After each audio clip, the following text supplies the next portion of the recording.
and welcome to the Free Kick Podcast. My name is Todd, and the 2025 MLS season is officially underway.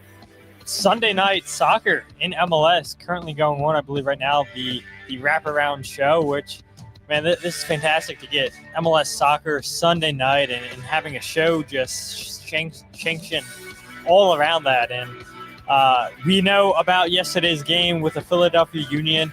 We had a lot of 0-0 games yesterday, but look, we're all here to talk about the Philadelphia Union versus Orlando City game, the debut of four players.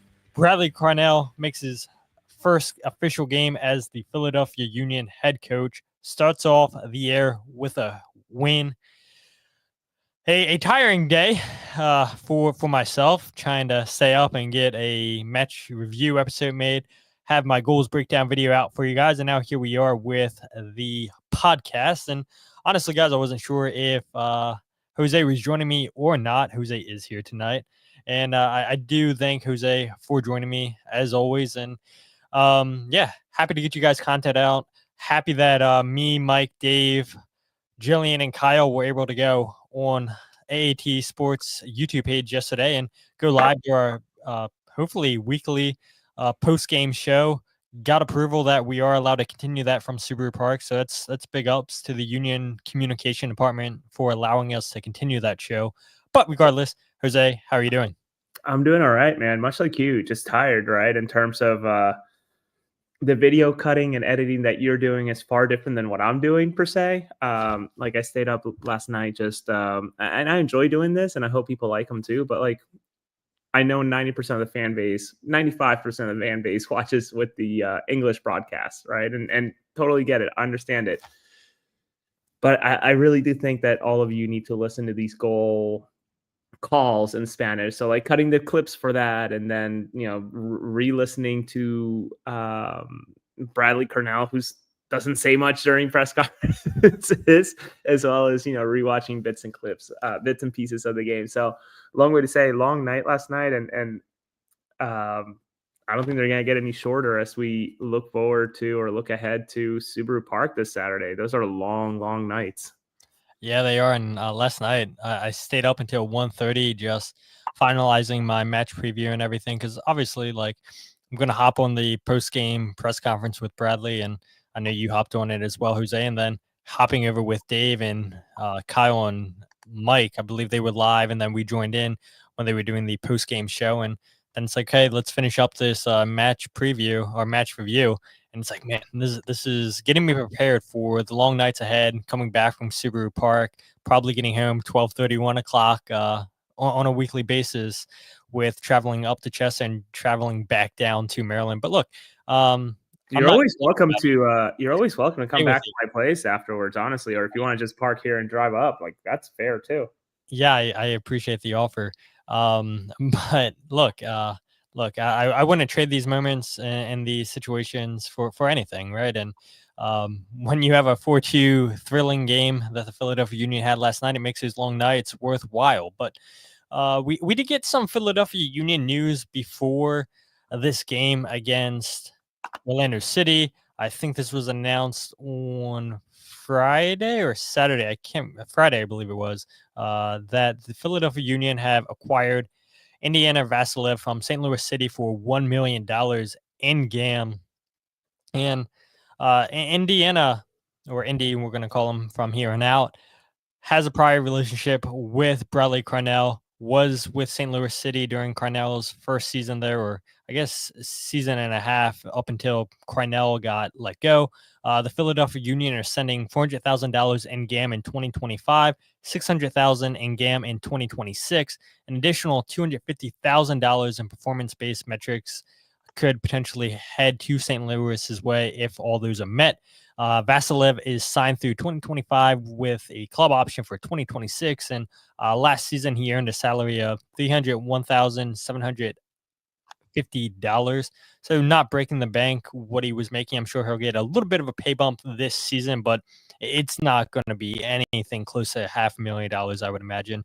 But yeah, during his 2 seasons with St. Louis City, he appeared in 75 games, 55 starts, scoring 6 goals, 11 assists in 4,595 minutes played.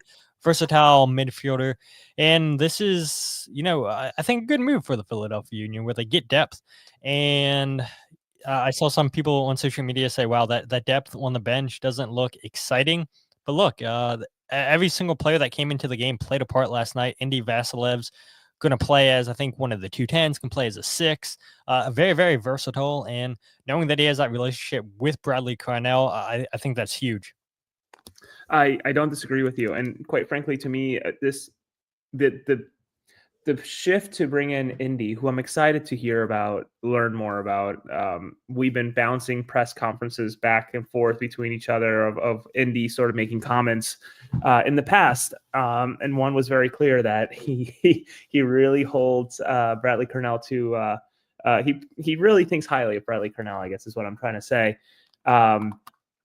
It's to me, this move feels like yes, depth, but maybe he'll challenge a Daniel Gazdag, right? Especially when it comes to that press, but also a way to bottom out that GAM at this point, right? Like there's no sense in holding some of it back. Maybe, I don't know. Especially as we learn more of what happens or how they were able to get an international spot to be roster compliant. So,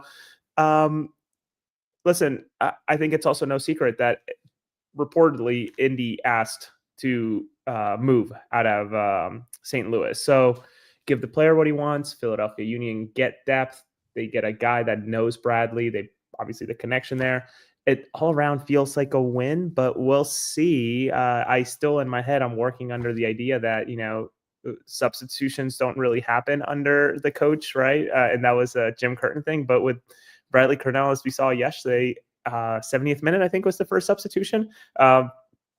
Not afraid to bring in guys, and also not afraid to give guys their shots to go under pressure and become diamonds. So welcome, Indy. Excited to see what he can bring. Yeah, absolutely. And so you had mentioned it, that Indy had a lot of words for Bradley Carnell. This clip I'm about to play for you guys, shout out to Michael for sending me this clip on Instagram last week. And yeah, I didn't even know about this, but this was Indy talking about, losing Bradley Carnell last year after he was fired, and just kind of what Bradley Carnell had meant to him during his time with St. Louis City. Yeah. For me individually, it's been tough. I think that's okay for me to say. That's the first time I've lost a coach midway through a season. For me, it's been difficult. But at the end of the day, it's part of the job. And situations like this do happen, and you kind of have to compartmentalize and move on to the next game.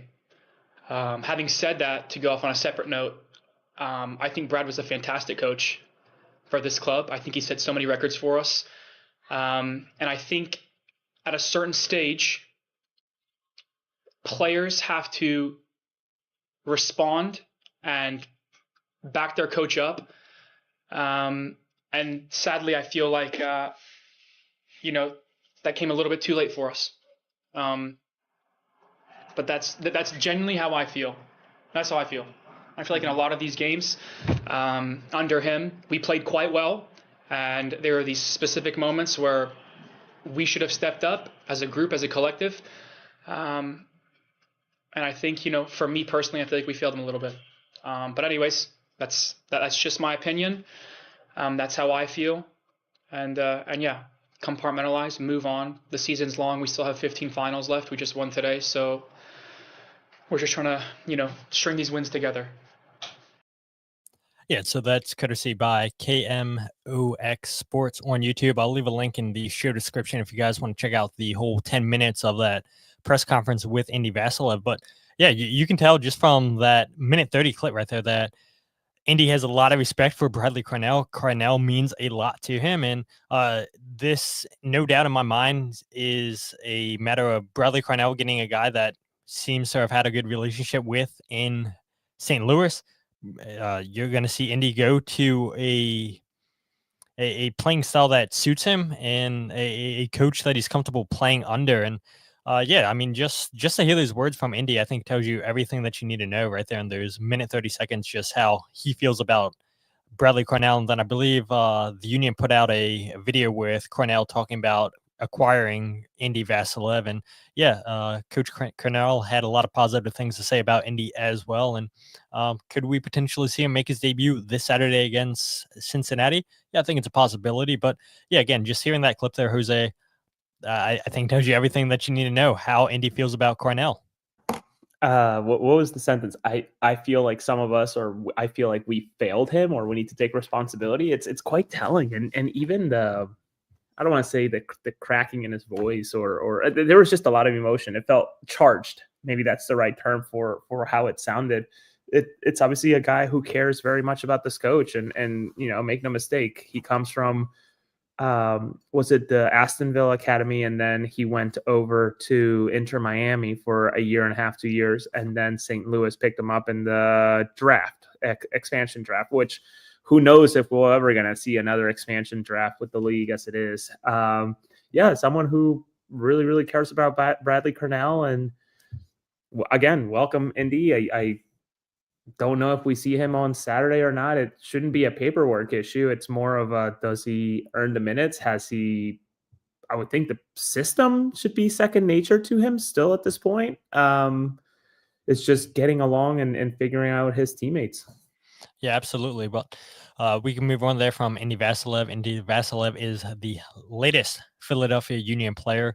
Speaking of players, we saw 4 players make their debuts on Saturday night against Orlando City. You saw Olwethu Makhanya finally make his debut, signed in the summer of 2023. We see Frankie Westfield finally make his debut with the team with the start. Jovan Lukić makes a start for the Union since coming over from Serbia. And then you have Jan Glavinovich making his debut in the 84th minute, I believe it was, 82nd minute, whenever it was. But yeah, 4 players come on, make their debuts. And we can get into, individual performances a little bit later if you want to, Jose. It doesn't matter to me if we do or if we don't. But I think you look at Nathan Harriel missed most of actually all the preseason games because of that thigh injury. Bradley Carnell said pregame that he should be back soon. Olivier Bizo just recently returned to practice. And so I think it was no surprise to see that Frankie Westfield made his debut, made the start. I do have a clip lined up a little bit later of Carnell talking about Frankie's debut. But yeah, it makes a lot of sense. When you see the starting lineup, I think this was probably to be expected. Obviously, you have 8 guys in that lineup that played last year with the team. They are all familiar with each other, but to see Makhanya make his debut, to see Frankie make his debut, Lukić, we all knew was going to play in this game. And yeah, I think all in all, I mean, Bradley Carnell, Philadelphia Union fans got to be happy with how all 4 of those players played on the night. Yeah, I would, if you're Orlando, you look at a Frankie Westfield, and why don't you target him the whole game, right? You look at an Olwethu Makhanya, why don't you target him the whole game? So kudos to, I think a lot of it goes to Lukić and Danley for doing an incredible job of protecting these guys in terms of being in front of Olwethu, as well as, maybe shifting over to help out with Frankie more than they're typically used to. Obviously, Lukić first game ever for Philadelphia, so brand new to him. Yeah, it should have looked like glaring holes for Orlando to pinpoint and put pressure on an attack, but it really did not feel that bad per se. Obviously, Orlando was maybe not the team that we thought, or you thought, Todd, because I will continue to stress it. We were talking in the group chat, and I'm like, no, was it Jansen? I think is his name. The gigantic, the center back. No Jansen.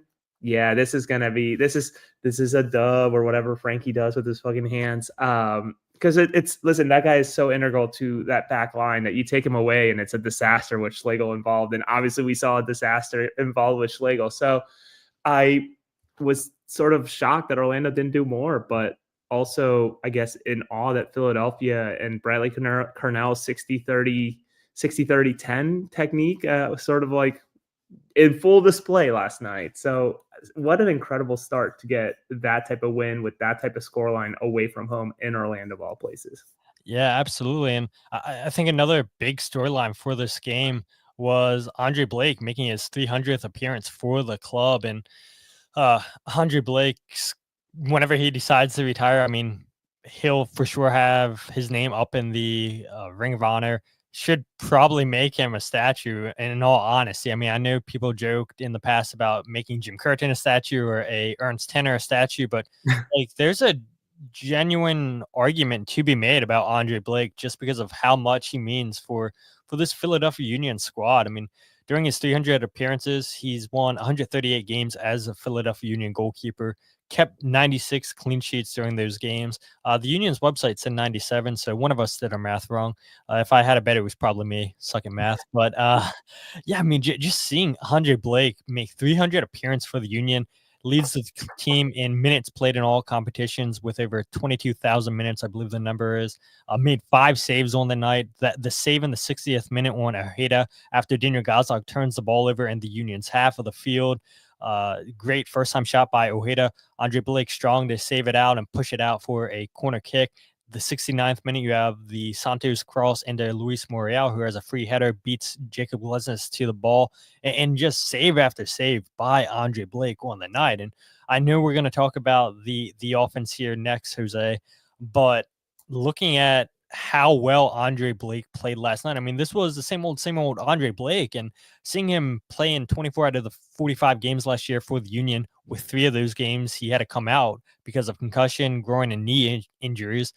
Yeah, I mean, this guy got back to his old self, and maybe you would look, well, 2 goals conceded, and I would say those 2 goals that were conceded were not Andre Blake's fault. When he was called upon to make those saves, let's face it, 22 shots in this game, that's probably too many shots for Bradley Carnell and this team to concede.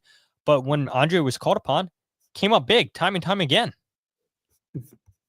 Yeah, he sure did. I mean, it was an Andre Blake of old, right? In terms of what he could provide and what you can rely on. And what was Curtin's line, Todd? That Andre can guarantee you 8 to 12 points every single season just from him making saves and either keeping games level or allowing you to stay ahead in different situations. So to see Andre healthy is fantastic. And as I do a quick scroll, trying to figure out when, but the Union will have to, if I recall, go to an Andrew Rick, which low-key is sort of a big piece of news when you think about it, earning himself the number 2 spot while Oliver Semla was left behind to feature at the Union 2 match against Westchester this weekend after I got a hold of that roster that featured. So Andrew Rick will get a start when, what is it, CONCACAF, is it Nations League, the semifinals? I think that's what they happen in Dallas or they've been happening in Dallas every single year. So Jamaica, I forget who they play, but they're in the semifinals. So nonetheless, there's going to be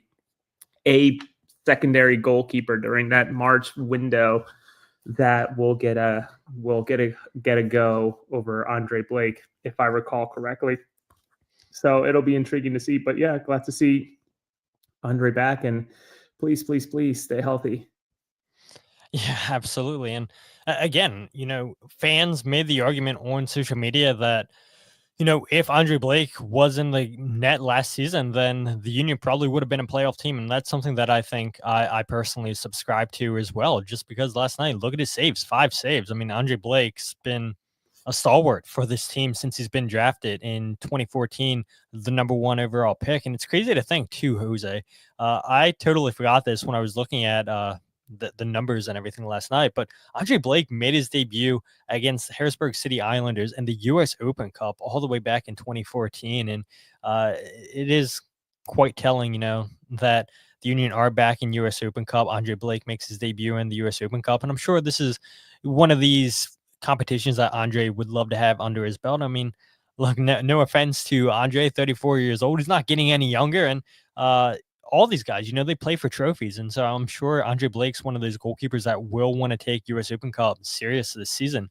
But again, 300 appearance for the club, making save after save last night, and just huge every single moment last night when called upon.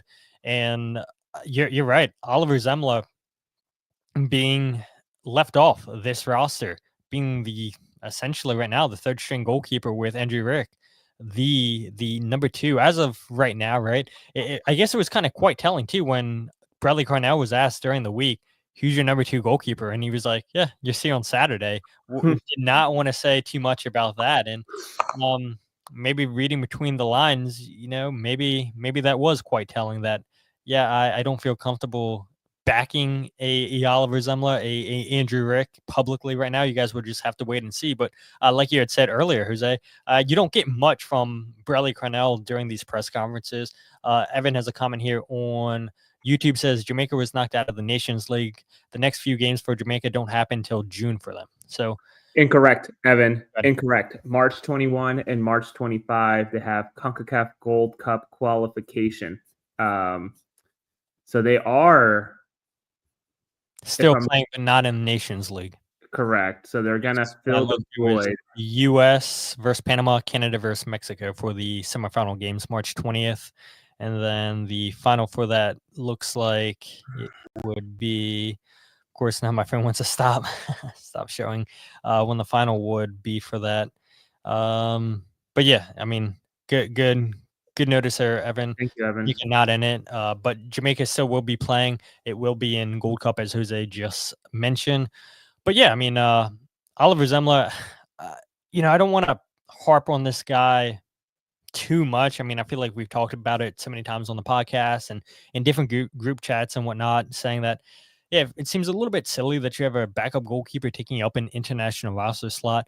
Jonathan Tannenwald made it known reported last night that Jesus Bueno did get a green card, apparently, and that now makes the Philadelphia Union roster compliant. Also, we saw the team. It was weird, too, that we never got a press release from the team about Frankie Westfield and Neil Pierce signing short-term call-ups because both of those guys were listed as off-roster homegrown players, which means, they're essentially roster player 31 and 32. MLS last year was 4 call-ups, I believe it was, Jose, that these players could sign. Now it's 6 that they can play. In cup competitions, there's unlimited call-ups, but that only matters for the Union in the U.S. Open Cup. So, yeah, only 5 more call-ups for Frankie Westfield and Neil Pierre this season. And, yeah, those are the 2 players that I honestly didn't expect to see as off-roster players. Maybe the Union sends something out during the week and let us know that there's more players that are off-roster. But, yeah, I mean, essentially putting your 4th center back as an off-roster, putting your backup left back, your third string, maybe second string right back right now, or maybe still you're starting right back, depending on Olivier Bizo and Nathan Harry or how they recover. But yeah, that was a little bit odd to me to see that Neil Pierre and Frankie Westfield were the 2 players that were listed as off-roster homegrown players, and Jesus Bueno being the player that got his green card, which, again, a little bit weird that neither Ernst Tanner or Bradley Carnell would comment on a player being close to getting that when they were asked multiple times. But I guess that's the difference between those guys and Jim Curtin, where if you ask him something, he would be so honest and just straight up say it, which, I can see the club not being too happy with that. But Jim was the type of guy who did not care whatsoever.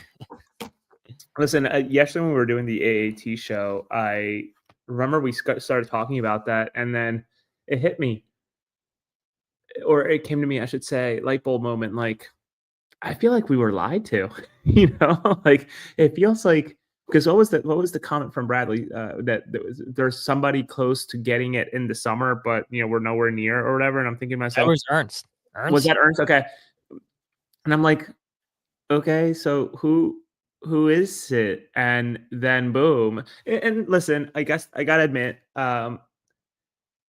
a green card can be something of a personal thing. There are players who refuse to get green cards because it's an identity thing in a way, right? Like they want to remain, however you feel about this nation and their nation, etc. They want to remain loyal to their nation and not muddle those waters. I don't get it. I think one example is, and I don't think it's like recorded, but year in and year out, as I understand that he's eligible, he chooses not to. Lewis Morgan for the Red Bulls, eligible to get a green card, as I understand it, but still doesn't. And the team has to trade for an international spot or allocate one to him year in and year out. don't quote me and all that. That's as I understand it. So maybe it was a personal thing that Choo Choo or Jesus, whatever you want to call him, like just did not want to say much. And frankly, after interviewing him for 30 minutes, he's a very quiet guy that I can't imagine goes out and starts shouting from the rooftops that he's got a green card. So for what it's worth, just happy that the team's compliant, happy that they are doing everything that we knew they were going to do. I don't think that there were ever any issues or troubles with roster compliance whatsoever. So like, fear not, there are professionals who are behind this. Yeah, absolutely. Unless you're Inter Miami, where you seem to have no issue whatsoever getting green cards year after year for players that were only here for, it seems, a few months. But that's neither here or there. Let's go ahead and talk about, I know I said offense. Let's continue with defense here, just because I do have, I think, another clip coming up here that I want to play. But I mentioned it, 22 shots that the Union conceded last night. And to me, it feels like a lot. None of those shots were on target, and you had 6 big chances missed by Orlando City last night. Looking at the stats last year, the Union gave up 13.38 shots last season, which was the 13th most in MLS. The first goal that the Union conceded, you have Kai Wagner pushing up high to win the ball. Quinn Sullivan slots over to, try to help Kai Wagner out with the press. And because of that, it frees up Atuesta. Atuesta is then able to play the ball into Ojeda. You have Lukić that plays the ball, and so he's out of position here. Then you have Makhanya in a 1v2 situation. Pasalic gets in behind. Danley probably could have done a better job there to close down Pasalic, but nonetheless, I think plays like that are going to happen, and especially when you play this type of soccer where you want to press and try to win that ball back quickly. You got to have everybody on the same point. The pressing cues are so important, and you've heard players throughout this preseason talk about just learning those pressing cues, a little bit different than what it was the last few years under Jim Curtin, and this team's going to get punished by that sometimes this season, and I think that is okay. I really do think that is okay. And it is funny, right? Seeing some fans panic right away. Oh, the Union are down 1-0, 8 minutes into this game. But yeah, again, that's going to happen. You're going to see guys just pressing and, the cues not be there all the time. And one game into the season, I don't think that's too much to be concerned about. And then you look at the second goal that the Union concede and comes off of a set piece. The Union have been fantastic defending and attacking set pieces under Frank Leik. You have Ojeda crossing the ball in. Jacob Glesnes, Frankie Westfield, and Olwethu Makhanya all playing zonal marking. The rest of the players for the Union were playing man marking. You had Jacob and Frankie, a little bit miscommunication there. They attack the same zone. They both miss out on the ball. Luis Muriel is kept one side by Chris Donovan. Donovan and Makhanya both caught ball watching on that play, and I don't know how Muriel doesn't score that. It goes off of the crossbar. Then the ball finds its way to Pasalic. He hits the post, gets his rebound back, and then it goes in the back of the net. And look, I mean, to see one goal conceded from open play, which could have been avoided, and then you have a goal conceded from a set piece. It is what it is. I mean, thank goodness Union's attacking power was as prevalent as it was on the night.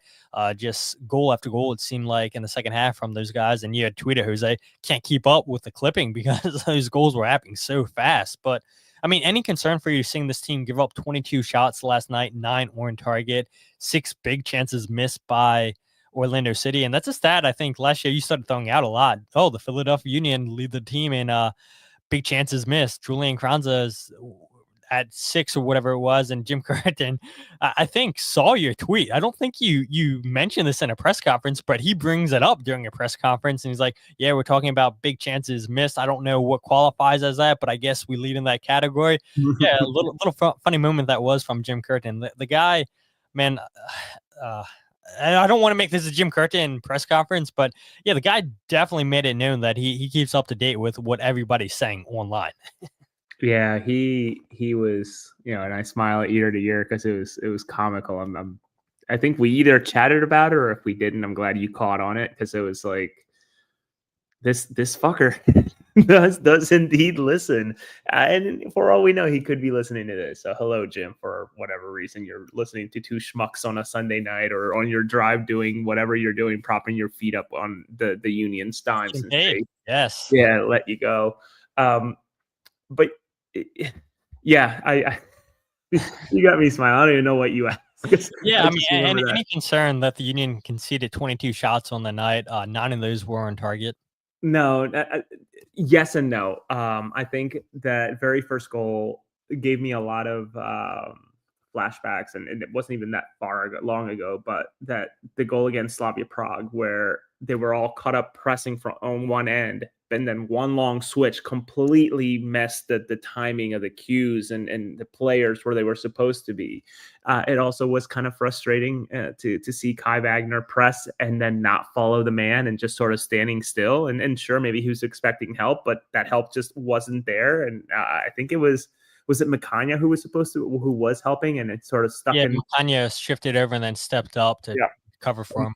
And then stuck in like no man's land, like trying to figure out whoever I choose, someone's going to be wide open to go into the 18. So not an easy choice there. But I think Bradley said it during that very awkward, I don't know if he kept the stream up after the match for a little bit, but there was a very awkward after the game interview with Bradley and this random Apple TV person that I've never seen in my life. It's not one of the personalities that you see. It's not a writer that I recognize, at least I don't think.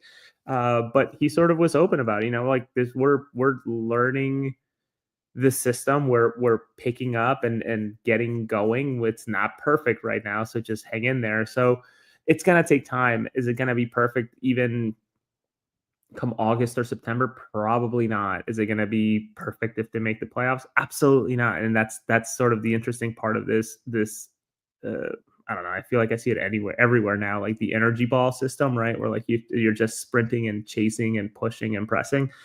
It happens. And if your defense is going to be broken down thanks to a 55-yard dime that crosses the field and over the head of 18 players, like, so be it. That ball deserves to break down any one team. So just got to live with it. Yeah, absolutely. And I mean, the good thing is go from defense to offense, and the Union's offense was clicking on all cylinders, or at least in the second half. I mean, only one shot, one target in the first half. They get that goal with Todd Baribo, scores a brace on the night. Daniel Gazdag and Mikhail will also add to the goals department for the Union, which it's been since September 22nd, 2024 against DC United that all three of those players had scored a goal in the same match. And yeah, I mean, getting those three guys clicking on the same cylinders, I think that's huge. It's going to take this team very, very far. Don't forget, Bruno Damiani will be available hopefully this Saturday. And I'd imagine if he is available, I mean, it's so hard for me to say that he doesn't start just because of the fee. He is fit. He is fit because he was playing in Uruguay. It's hard for me, but Mikhail Uhre makes a case. Scored a goal. Ty Baribo is definitely not the one going on the bench scoring 2 goals. But the one thing that I find interesting about this is, it's 4-2-2. I'm about to start calling this formation. It's way too many twos in the formation. 4-3-3, 4-2-2. Yeah, you see Daniel Gazdag and Quinn Sullivan playing out wide in this formation. You don't really have a number 10 in this formation. And so many times during the night, you would see Ty Baribo, Mikhail Uhre drop into that space in the middle of the field, while Gazdag and Quinn Sullivan would both, for the most part, stay out wide. And under Jim Curtin in the 4-4-2 diamond formation, the team would play so narrow and they'd never really had that width. And they would change tactics, especially when Elsinho was here. You knew, okay, we're going to get the ball out wide, right, to Elsinho. He's going to cut inside, make magic happen with his feet, send 5 guys to the shadow realm. I mean, that's just typical Elsinho right there. But primarily under Jim Curtin, you don't have that width. You had the width last night, and I thought it was so interesting just watching how this team broke down New York Red Bulls, keeping Daniel Gazdag, Quinn Sullivan out wide. Didn't really see too much of Kai Wagner getting ahead of those guys, Frankie Westfield getting ahead of those guys. Moments in the game, yes, they did, but for the most part, it was always Quinn Sullivan, Daniel Gazdag staying out wide, staying up higher on the field. Both players did track back, but yeah, just seeing how the Union broke down Orlando City. You had 17 shots that the Union allowed defensively, going back to that real quick, 17 of their shots outside the 18-yard box. The Union allowed 5 shots from outside the 18-yard box, where I look at the Union, they score a goal from outside the 18. They were a team last year that scored a lot from outside the 18. Mikhail takes advantage of a terrible mistake there by Schlegel, who loses the ball, takes a bad touch. But yeah, I mean, seeing the Union shoot from outside the box, whether it be a Quinn Sullivan, who found success doing that last year, Daniel Gazlak found success doing it. Ty Baribo scored a couple goals from outside the 18-yard box. You saw Lukić, who played fantastic, I think, on the night, both defensively and offensively. Prior to the first goal that Baribo scored, played a great ball forward, split the lines into Frankie Westfield, I believe it was. I mean, Lukić fantastic on the night, but just getting the front three of Gazag, Ur, and Baribo clicking, I think that was huge for the team on the night. It sure was. And it honestly, I hate to oversimplify it or simplify it at all, but it really does feel like players who are sensing pressure from outside of the rectangle that is the soccer field, with seeing a Bruno Damiani out there who becomes the highest fee paid by the Union. You sort of think, if you're a player, I'm sure, especially Ua and Baribo, are like, I don't want to be the odd man out. I gotta ball out. And I do think you're right in terms of the overall performance. Sure, goals count the same way on the spreadsheet, on the score sheet, whatever. But I would say that Baribo's goals were far more impressive than what Ua had to do, for what it's worth. So should he be available? And I believe that he will be available. I believe. I don't know anything. I do think that Ua is the odd person out, because you're not taking Ty Baribo out. The guy is, as John O'Donnell mentioned in the chat, picking up exactly where he left off after all those goals towards the tail end of the season. And quite frankly, and I think we talked about it, Todd, Ty sort of feels like a newish signing still, considering that he didn't play for however long, half a season, and then he came and just sort of did a crash course into scoring for Philadelphia. It's fantastic. So I get a smile thinking about, what is it going to look like when Kai Wagner is just pumping balls from the left side in for someone like Bruno Damiani, or Bruno has to fight in the box to try to get a touch or a finish. It'll be Saturday can't come soon enough, and I think that's going to be a very interesting battle. Yeah, John mentioning that Baribo picking off where he left off last year, and another player that was picking up where they left off last season was Quinn Sullivan. Fantastic night for Quinn. He presses for the first goal. He misses his first tackle. Second tackle, he wins the ball back. The Union score off of that. He presses for the third goal, where Orlando City want to play out of the back. They eventually pass the ball out wide right. Quinn Sullivan closes it down quickly. It forces Orlando City back. And then, it's just the bad pass by Brekalo. It's the horrible touch by Schlegel there. Mikhail Ur takes advantage of that. But seeing Quinn Sullivan pressing as well as anybody on the night, maybe the best presser on this team, definitely has the engine for this style of soccer. And then you see him pick up that assist. I mean, a beautiful ball to the back post to Daniel Gazag, beautiful cross. I mean, just watching how Orlando City broke down this team. And even I said this in my goals breakdown video, my favorite goal on the night, I think the best goal on the night, was Ty Baribo's second, the brace, where the Union, it's a throw-in with Kai Wagner. It's Baribo coming to collect the ball, and then they just start from the back. Baribo goes into Glesnes goes into Frankie Westfield on the right-hand side. Frankie Westfield does a really veteran move, lets the ball go across his body, plays the ball first time into Ty Baribo, and then you have Frankie underlapping Daniel Gazag, gets the ball back. His first-time cross gets blocked, gets the rebound back, and then he crosses it into Ty Baribo. I mean, the chemistry between these two guys on the night, fantastic. And maybe this is a good segment coming up here talking about Frankie Westfield, but it wasn't all sunshine and rainbows for the Union, where in the first half, like I said, one goal, the only goal that they got was the shot on target. And then the second half starts. The first two shots on target both result in goals. And so I asked Bradley Carnell, what was the halftime talk? What'd you say to your team? Where they were struggling, honestly, to create any chances on target. And this is what Bradley Carnell had to say about the halftime talk and the halftime showing from his team. Yeah, like I said earlier, you make a game plan, you look at the game plan, you see some great things in preseason when it's no fans. You come up against different players, and now all of a sudden, there's the atmosphere here in Orlando as well. So it's a pretty hostile environment.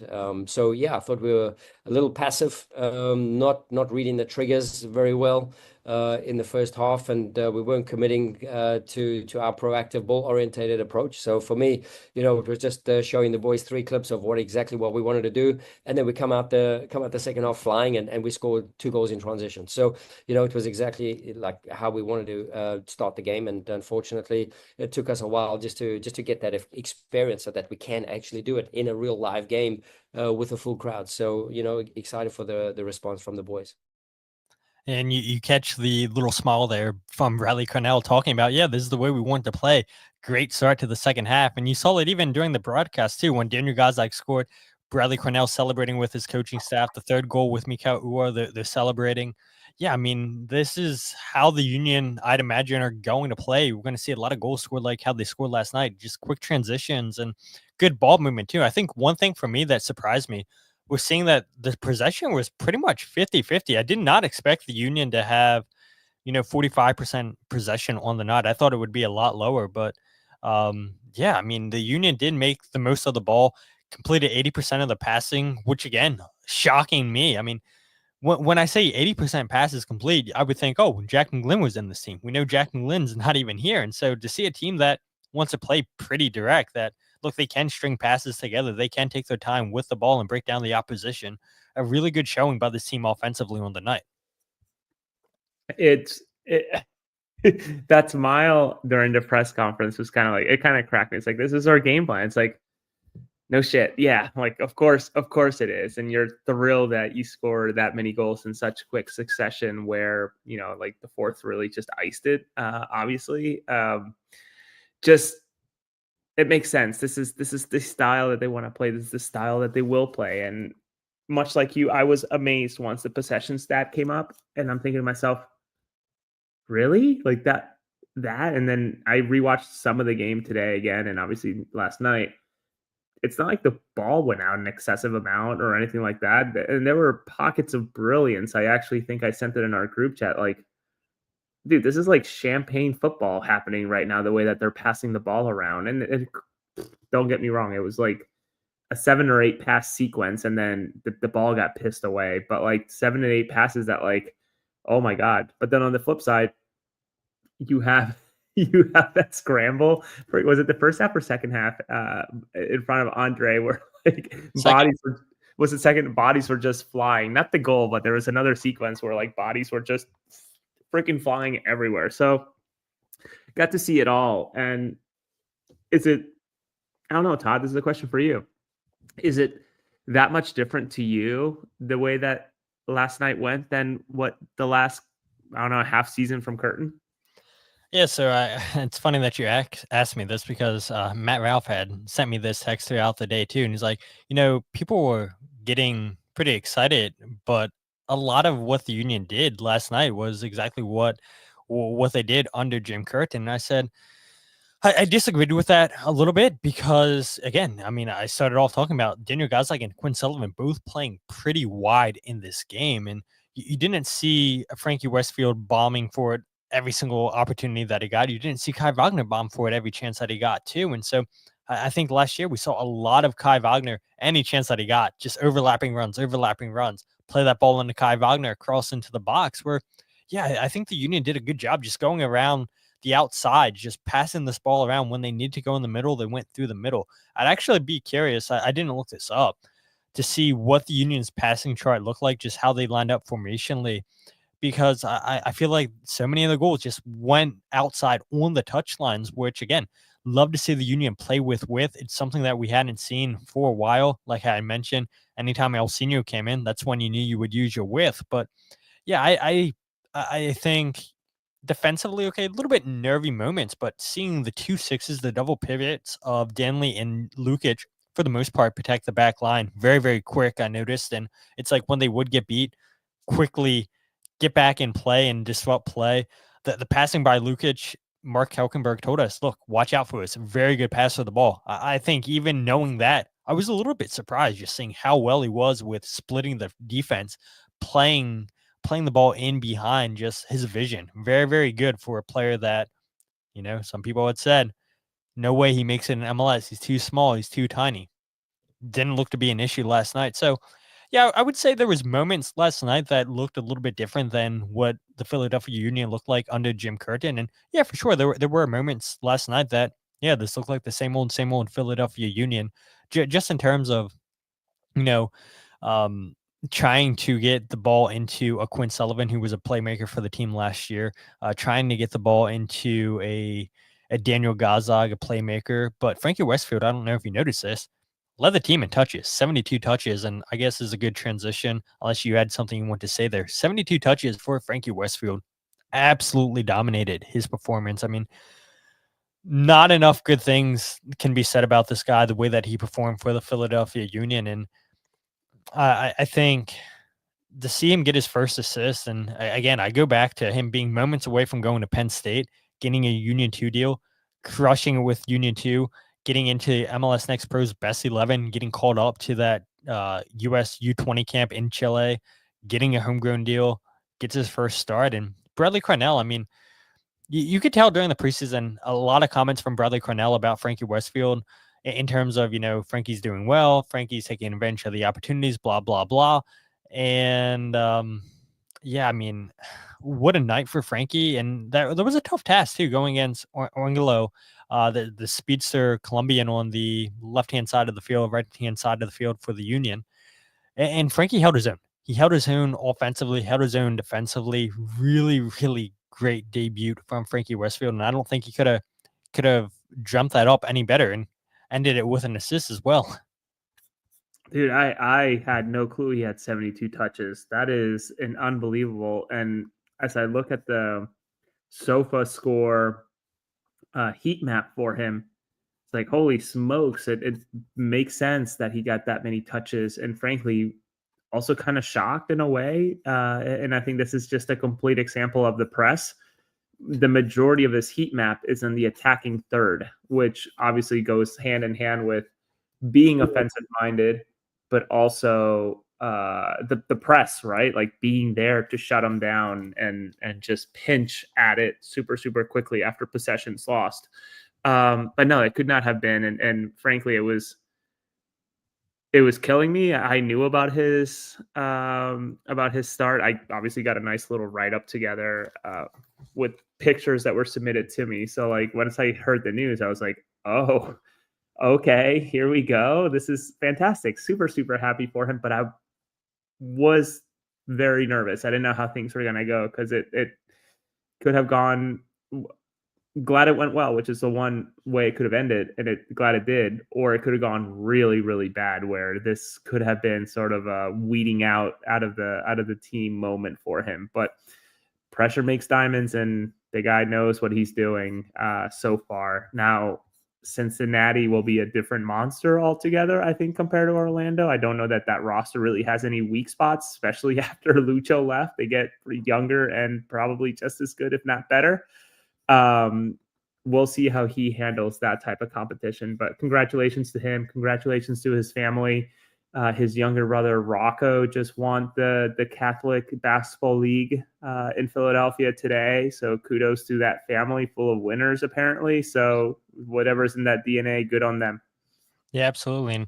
And the last clip I'll play is Bradley Carnell was asked, when did you know that Frankie Westfield would be ready for this moment? 4.5 weeks ago. Yeah. I mean, he's just showing commitment to the process. He's committed to the principles, and we always said, you commit to the principles, this game model will reward you. So I'm happy for Frankie. He gets himself an assist as well. So what a memorable day for him and his family. Yeah, Bradley Carnell cannot stop smiling during his press conference on the night, and especially, I mean, talking about Frankie Westfield there, I mean, like I mentioned, I mean, so many just interviews throughout the preseason, him talking about Frankie Westfield, how Frankie Westfield's impressed, and how Frankie's just completely brought into the style of play. Whatever the team throws at him, yeah, he's fine with it. And that's what you love to see with young players. And for a kid who's 19 years old, did not play like a 19-year-old last night. I mean, it seemed like he was a veteran for many years in MLS last year and in his first career start for the Philadelphia Union. And yeah, a terrific weekend for the whole Westfield family. But yeah, just really, really, really great debut. And I don't know. I mean, if Nathan Harriel is fully healthy, it's going to be tough. I mean, I would imagine he goes into that starting lineup, but with how well Frankie Westfield played, how do you displace him?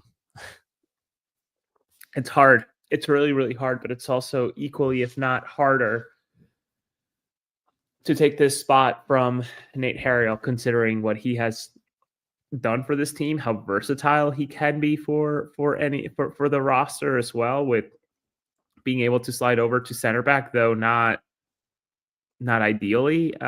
It's going to be very tough for Frankie to keep this spot, but performances like last night, I actually have a really hard time seeing how Nate gets in after, correct me if I'm wrong, playing 0 minutes, right? During the preseason, 0 minutes of preseason play. And who knows what type of fitness he's in. I know Bradley had mentioned 88%, I think, was like the random figure that he threw out at us in a press conference. I can't recall exactly, like quantified it to like a percentage of where he's at. So I don't know. It's right now due to injury. And I think also Bradley phrased it this way. It was like he's benefiting from the situation and he's just killing it. Not quoting exactly, but you know what I mean. Frankie's really taking advantage of the opportunity. Yeah, and he said the same thing about Olwethu Makhanya, who, a couple of nervy moments, but yeah, I mean, signs of life. He didn't completely wet the bed. I mean, he stood tall for the moment. When he was challenged, I thought he did well in tackles, keeping players in front of him, headed away so many chances, and that's exactly what you want to see there, right? I mean, just being in the right position, and to see this kid, and it seems so weird calling him a kid. He is only 20 years old. Just take advantage of the moment. And John brings up a good point here. 3 starters last night, the age of 20, 20, and 19. An average age the Union had last night, according to SofaScore, was 25.7 years old. And yeah, to see 3 players that were 20 years or younger start and play as well as they did on the night. There was a comment that I forgot to read here when we were talking about the attack. My apologies. Raspberry Rhythm, I believe this is what it's supposed to be. Raspberry Them, something like that. Super bold prediction. We're going to have 4 double-digit goal scorers this season.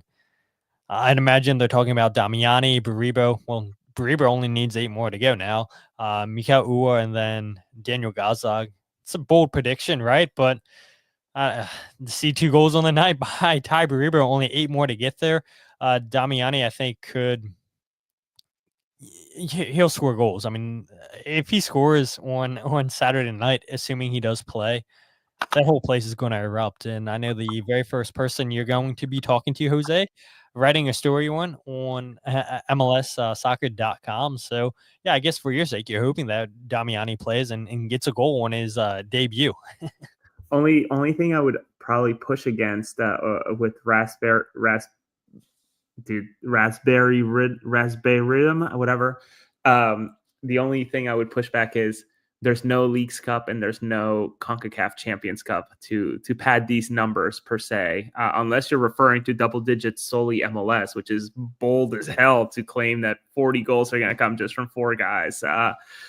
I'm eager to see what happens with Damiani this weekend. And yes, this game, and I forget which other game I technically have, but the Union game is specifically one of the ones I'm in charge of for MLSsoccer.com this weekend. So I'm excited, and also excited to hopefully see more Jan Glavinovich. Yeah, absolutely. So, as we're approaching the hour mark, I don't want to keep you here any longer, Jose. And honestly, a little behind the scenes for people. I told Jose, no pressure to join. If he wants to join, great. If not, no big deal. And so 3 stars, I always do that. I don't know if you have 3 best players on the night, if you even thought about this, but for me, when I think about this, I would say my list, number 1 would be Quinn Sullivan. I mean, just his pressing on the night was unbelievable. Picks up the assist. Number 2, Ty Baribo, goals. They make all the difference. 2 goals on the night by Ty. And then Andre Blake. I mean, this game could have been so much different if Andre didn't make those saves that he made. I mentioned the saves in the 60th and 69th minute. Could have been a whole different ballgame if Andre Blake wasn't in net for the Union. But I do think Frankie Westfield has a really, really, really big shout to be one of the best 3 players on the night. And yeah, maybe it is a little bit harsh, not including Frankie with him getting that assist. But for me, I'm going Quinn 1, Ty 2, Andre Blake 3. I would love to know what you guys think in the comment section. Who were your 3 best players on the night? Or maybe you guys just want to give me one. But Jose, any idea? I know I'm putting you on the spot. No, you're good. I would agree with Quinn, probably at number 1, just because of, I don't know how he does it in terms of that fitness, the amount of running that he does and did on that game, and Energizer Bunny type of shit that he's doing. I'm pushing your podcast to a next level rating. I apologize. It's just incredible that the very first goal, yes, he sort of whiffed at the one shot, but really it all started with him just getting it going. It was fantastic. I would say Quinn, I think he could, in my opinion, flip between these two. Sure, Ty scored 2 goals, and I'm super happy for him. But for his very first MLS game debut, Lukić did fantastic and showed a wide range of what he can do in terms of just being, I think it was Mark who mentioned, just like a Serbian missile, just running around the field, smothering things. And honestly, I'm still in awe at that pass that unbeknownst to one another between you and I, we clipped immediately and wanted to share with one another of like, oh my God, look at this pass. Literally put somebody on the ground, if I recall too. So I would say that he would be number 2 between him and Baribo. And you have to, especially with the information you just gave me of amount of touches, Frankie, absolute star on the night for, hard to believe, a 19-year-old guy who went on to have that type of game against a pretty good attacking, I think, Orlando side. Good for them and good for him specifically. Yeah, absolutely. Philly River says Baribo, his star of the night.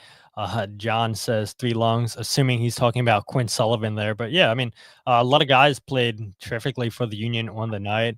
And 4 goals. I mean, makes all the difference in the world. Andre Blake, huge night for the Union. But as we get to wrap up this show, my favorite segment on the night, so glad that it is back, Blunder of the Week. And so I had initially got a pretty good candidate in mind, and I'll go ahead and throw that out there right now. And that was going to be to, people just tweeting out the faceless Twitter accounts and believing any stupid rumor that they believe on social media that has no truth to it whatsoever. It's like, why are we giving accounts that don't deserve attention?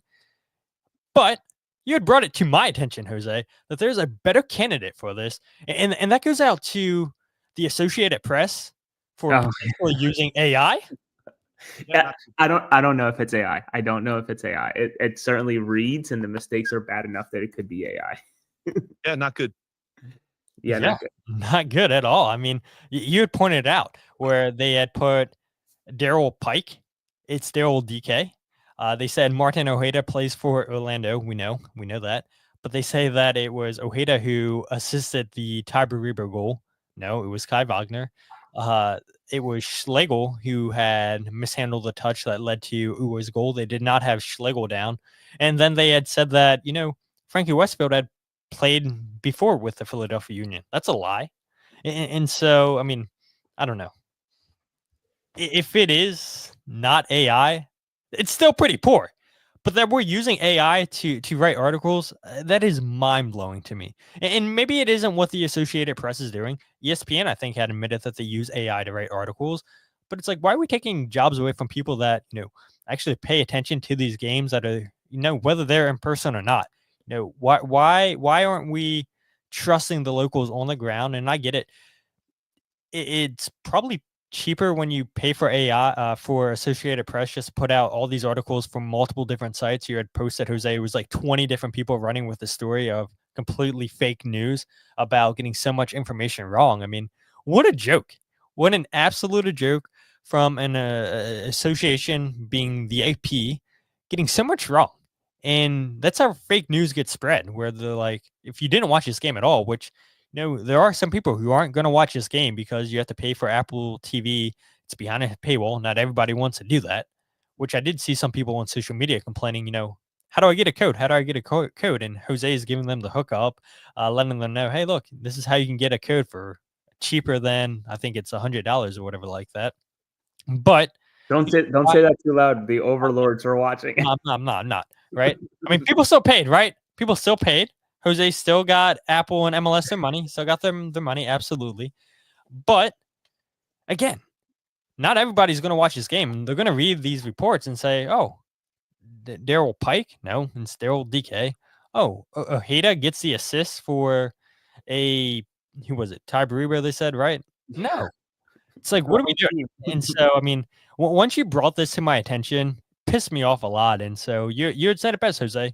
Support local journalism. People that are boots on the ground watching these games, these teams week in, week out. And that's exactly why when I do bring guests on the podcast, I don't try to bring just anybody on the podcast that's with the opposition.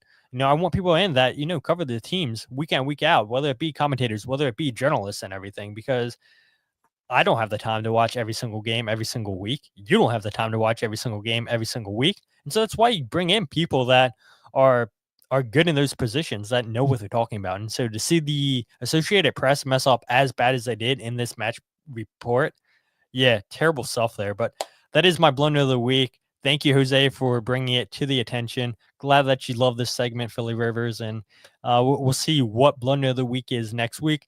Remember, guys, you can nominate it, and I'll take a look at it. And if it's good enough, we'll feature it next week on the show. But Jose, thank you so much for joining the podcast. As always, where can people find you on social media?